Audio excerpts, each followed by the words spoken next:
Hi class, my name is Marley Young and we're going to be discussing the G protein coupled receptors, and the two versions are cyclic AMP second messenger pathway versus the calcium second messenger pathway.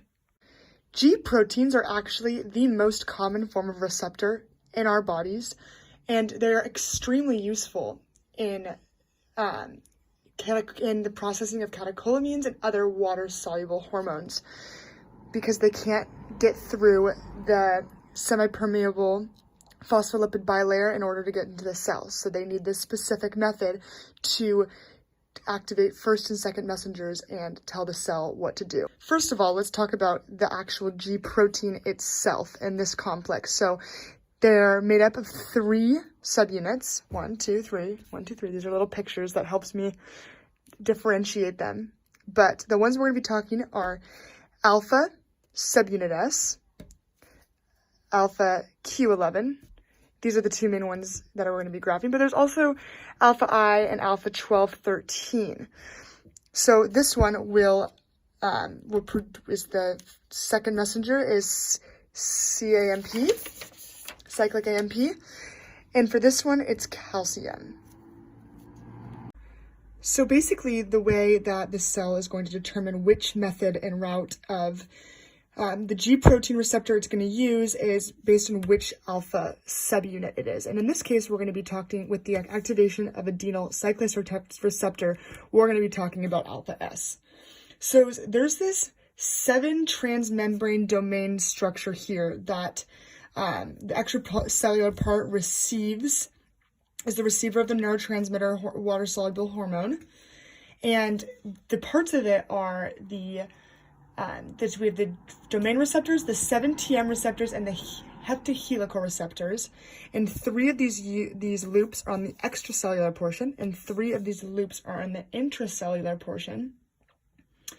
And this is really important in helping, start this whole process of the G protein receptor. So that's the beginning. The alpha subunit, once activated, will break loose. It breaks loose from the beta and gamma subunits by replacing GDP with GTP. It will then go ahead and activate the effector protein, which in this case is adenyl cyclase for alpha C. It uses ATP to produce cyclic AMP and 2 phosphates. So this is the original first step in this specific process with cyclic AMP. So just to make sure we're all clear, adenyl cyclase, which was the effector protein from the previous paper, converted ATP energy to cyclic AMP by cleaving off 2 phosphates. So the result was cyclic AMP and 2 phosphates. This created the second messengers that we have been talking about this whole time, which is the cyclic AMP, which then goes to activate a typical intracellular enzyme. This is called protein kinase A, also known as PKA. So it kind of morphs it, makes it change shape, activates it. Who knows that its job as an enzyme is to phosphorylate things. So it goes ahead, uses some ATP to create a big, awesome thing. The ATP, once used, turns to ADP, like we all know. Then this is the receiving protein that exists and has a role in the cell, and once it is activated, it goes on to do what its job is, basically, and what the neurotransmitter told it to do the whole time. And the phosphorylation with the kinase, the PKA, made it change shape and function. So as we can see here, I tried to show that it changes shape and function, and it does whatever the heavens the cell needs it to do, for lack of a better term. So this one's a little different because the subunit is now Q11, and the effector protein is actually going to be phospholipase C. So it starts off the same, you got your water-soluble hormone neurotransmitter that comes in, goes through the loop, and the alpha subunit leaves, and this time it's going to go to phospholipase C, which is the effector protein.